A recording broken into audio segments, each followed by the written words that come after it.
consensus that renewable energies are the energies of the future.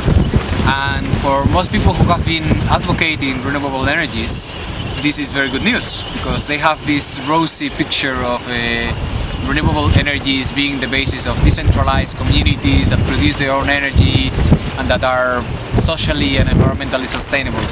But in fact, what is starting to happen right now is something very different. What is starting to happen is that the same corporations that are in control of the current energy system are slowly, but at a very increasing speed, taking also control of the renewable energy sector.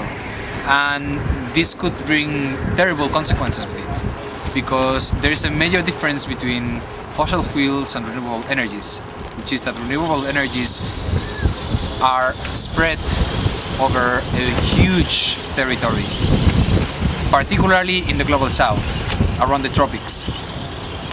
And in order to control renewable energies, you need territorial control.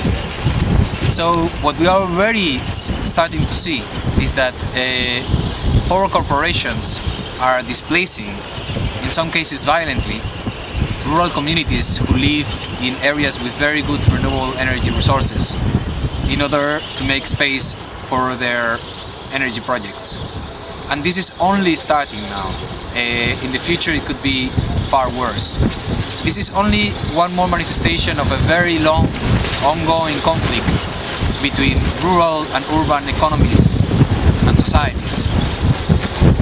And if the transition to renewable energies is done by the same companies that run the fossil fuel economy, then this conflict is going to exacerbate and get to a point where it's going to be extremely violent and very destructive.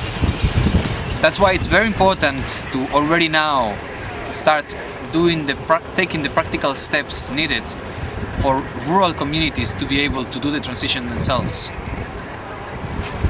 without giving up control over the territory to these corporations. For this you need access to technology, access to knowledge, and also access to finance.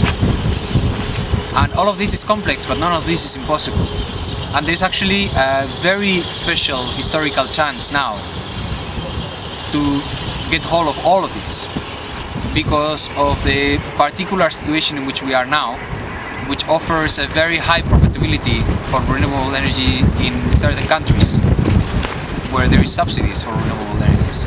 And this could be used in order to get together all the factors that are needed in order to make it possible for rural communities to organize themselves and take control over the most important production factor that there is, which is energy.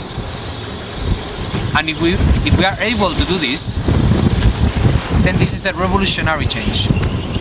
This would be such a positive change. It would totally change the relation of power between the centralized urban economy and decentralized rural economy. The problem is that there is very little time left for this, because the moment when it becomes cheaper to set up, for instance, a wind farm than to set up a thermal power plant, there's not going to be any more time left. There's going to be a gold rush to take over control of all the best wind sites of the world, and the same is valid for all other renewable energy technologies. So that's why it's very important that we use this time that there is still available for making sure that transition to renewable energies not only happens, but happens in the right way, and done by the people who should do it, the people who live in the areas where renewable energies actually happen, where they exist.